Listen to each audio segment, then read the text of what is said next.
Hi, I'm Laura Flanders. This week on the show, I ask culture critic Jeff Chang, are we really going to be all right? We hear from more voices at Standing Rock, and I share a few thoughts about being stressed out and doing it anyway. That's all coming up on the Laura Flanders Show, the place where the people who say it can't be done take the back seat to the people who are doing it. Welcome.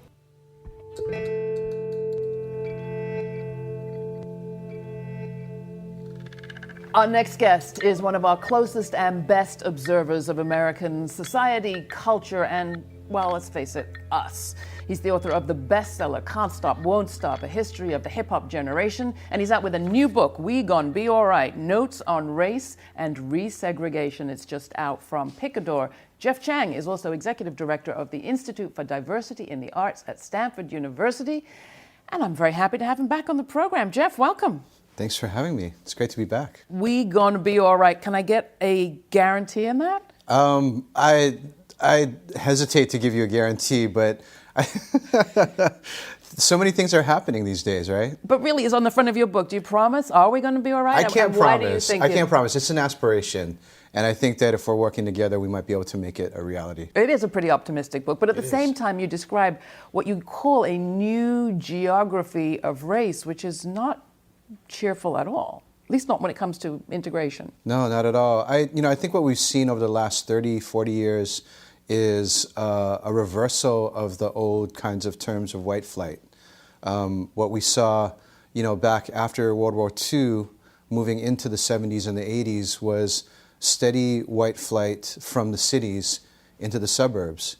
And what we've seen from the 90s on has been white wealth moving back into the cities. And so we describe this as gentrification, this process of gentrification. And of course, many cities, I'm from the San Francisco Bay Area, this is topic one, right? But I feel like gentrification is too small a word to describe what's actually going on, because it centers the wealth moving in, gentry, right? And in fact, disappears the people who have been displaced. And so those people are moving. They have to live somewhere. They're moving, and they've been moving to suburbs with names like Sanford, Florida, and Ferguson, Missouri. Let's come back to the thrust of your book, which has to do with how do we restitch a movement and a society for equity for all. And I was so struck reading your book, because it's essay after essay, and each one, more or less, ends with saying, people need to get it. This is for us all, y'all, And it reminded me of, Anna Julia Cooper, abolitionist, suffragist, speaking to a Parisian gathering of women's rights activists in the 1890s and calling on women and women of color. She used the great phrase, "We are seeking not a gateway for our own, but a grand highway for humanity." Mm-hmm. She's the same person that said, a bridge is only as strong as its weakest link. Mm-hmm. Why is it so hard to move justice forward in a way that people don't do a zero-sum game thing, where justice for you means some less for me, but rather this is gain for all? And where do you see it happening? Do you? Yeah, I do see it happening. I mean, I think that you have to really go back to like the early days of this sort of inflection point for the Black Lives Matter movement, and look at, writing that people like Alicia Garza had put out there when she said, liberation for African Americans is liberation for all. Yeah. I think that that's exactly why the movement has been so powerful, has continued to gain strength and steam, and now has put out a platform that really, it's a movement for Black Lives platform, but this is, I think, a really amazing roadmap for us to be able to think about what a new America can look like. I think that we're all struggling for visions, and I think this is one of the best visions that we've seen yet. Are the people who are right now excited about Donald Trump, as we're talking in the run-up to this election, are they in that America? Yes, they have to be.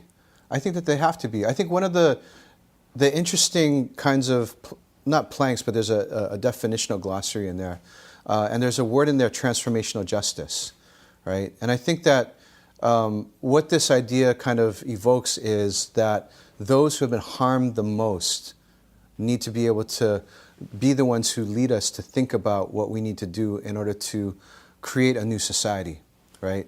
So we get Alicia Garza to meet with the Trump supporters? We try to persuade them to listen to what she has to say? How do we do that? I think that it's about trying to convince people that this is something that helps everybody. And I'm not saying that this is easy work, right?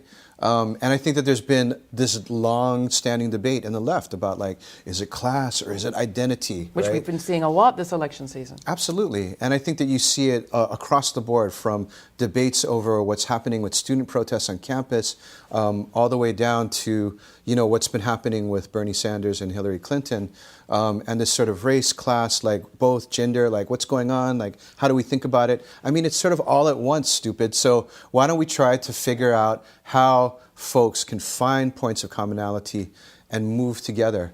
I think that that's the big question. And I think that that's the question that faces us as we're moving into more and more demographically diverse society that's continuing to resegregate. Like this programming? Keep it free. Support our show by donating at www.lauraflanders.com. Thanks. So, to me, the really interesting work is happening at these intersections, right? It's happening when BLM folks are going to Standing Rock, right? It's happening when the undocumented movement is thinking about what it means to work on anti-blackness in migrant and immigrant communities. It's happening when folks put all of this type of stuff together and say, what does economic justice look like for all? We have to start with the fact that resegregation has created huger and huger gaps on wealth and income, particularly for Black and brown communities. But how do we confront the out-and-out racism that has also surfaced in this election campaign, which is to say has always been around, we haven't addressed it. Do progressives vie for the loyalty of those white, right racists who have come out of the woodwork in this campaign? I think that it's about offering an alternative, right?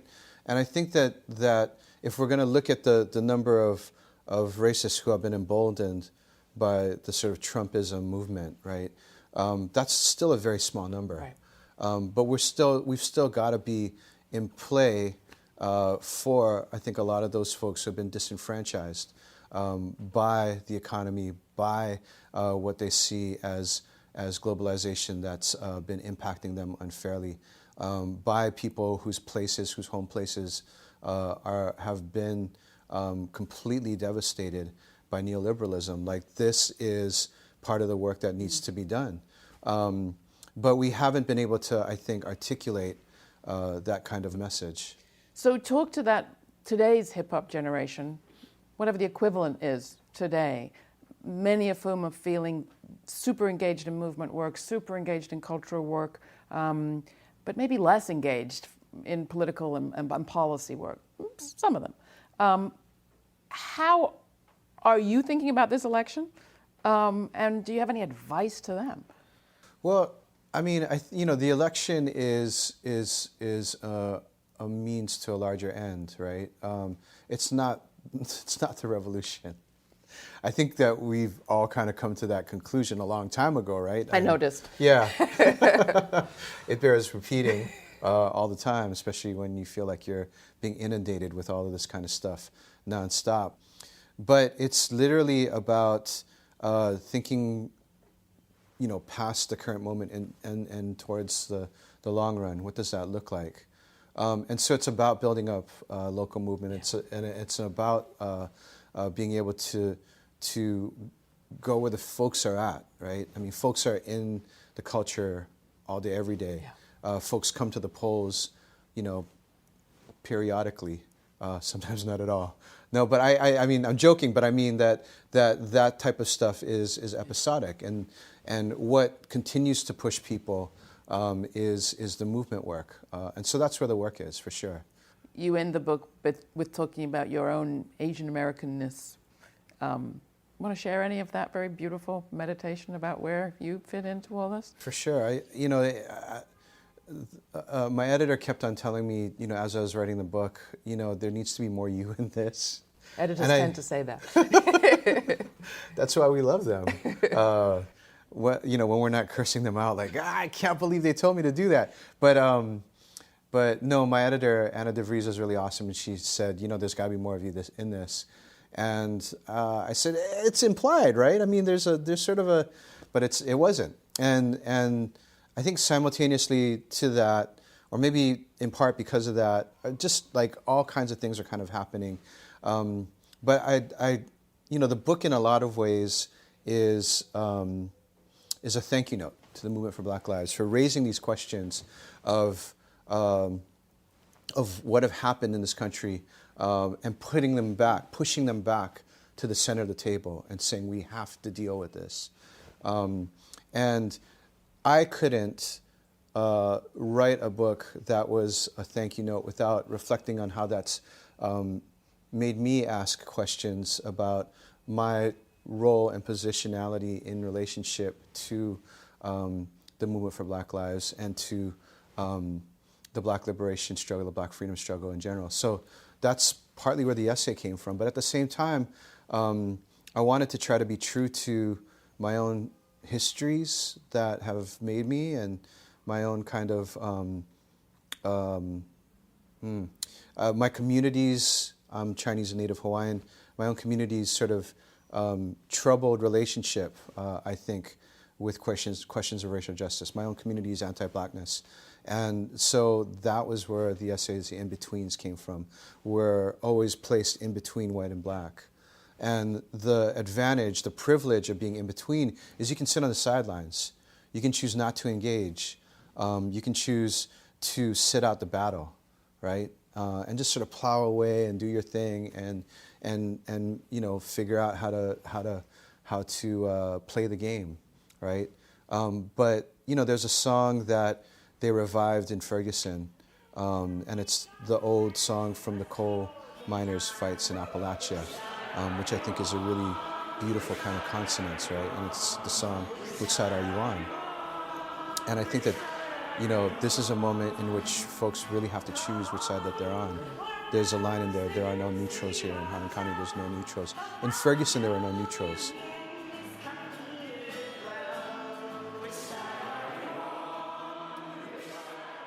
We went to cover the anniversary of Michael Brown's killing, and we were there as journalists, as documentarians, right? I was there with two, good young friends of mine who had cameras, right? I had my notebook, and when the protests happened, the police were like, "We're arresting everybody. We don't care if you're an observer, if you're a journalist, if you just come back from your chemotherapy appointment. We don't care if you're 70 or 80 years old. You're all arrested." And so they told us what side they were on, and there's no way that we could have said, "Well, I'm out of this," And I think that that's sort of a metaphor for in general, for Asian Americans, for Pacific Islanders, which side are we on? And so the in-betweens kind of comes from that. So I'm hearing, if we figure out which side we're on, and if we lean a little across the line, maybe we're going to be all right. I think so. I think that I'm a glass half full type of person, but I'm inspired by people like, Grace Lee Boggs and and all the thinkers that kind of whom have followed in her wake. And she lived to be 100 and was hopeful, to her very last breath, that we could all figure it out. And so I try to maintain that as well. Not to mention, she always said, fighting the good fight keeps you young and healthy. She was proof of it. Jeff Chang's new book is We Gonna Be All Right. Notes on Race and Resegregation is just out from Picador. Always great to talk to you. Thank you for having me. It's always great to talk to you too.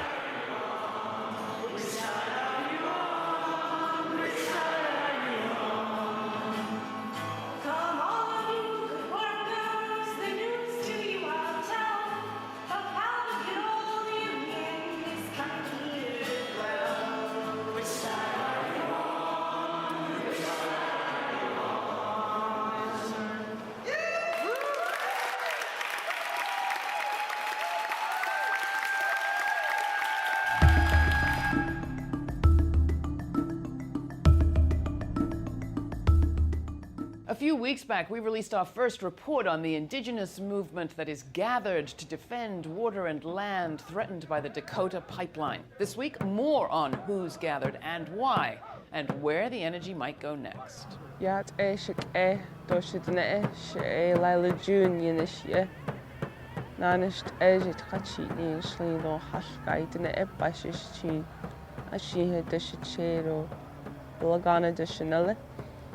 Taos New Mexico date na shan aquit ego denest uninchly. And what I just said was that my name's Lila June and I'm of the Black Charcoal Street clan of the Dene people. I'm from Taos, New Mexico. And I'm here at the Standing Rock Resistance Camp in protection of the water because I want to offer my prayer here. I want to offer my prayer for peace, and I want to offer my prayer for the health of future generations. Indigenous people, shine your light, we are equal. I remember the days when our prayers were illegal. I remember the days when being Indian was lethal. Yeah, we had a rough past, but get ready for the sequel. Yeah. I think that the work to serve and protect Mother Earth is intimately connected with the work to serve and protect women around the world because like the earth, women give life. And like the earth, sometimes women are treated as property.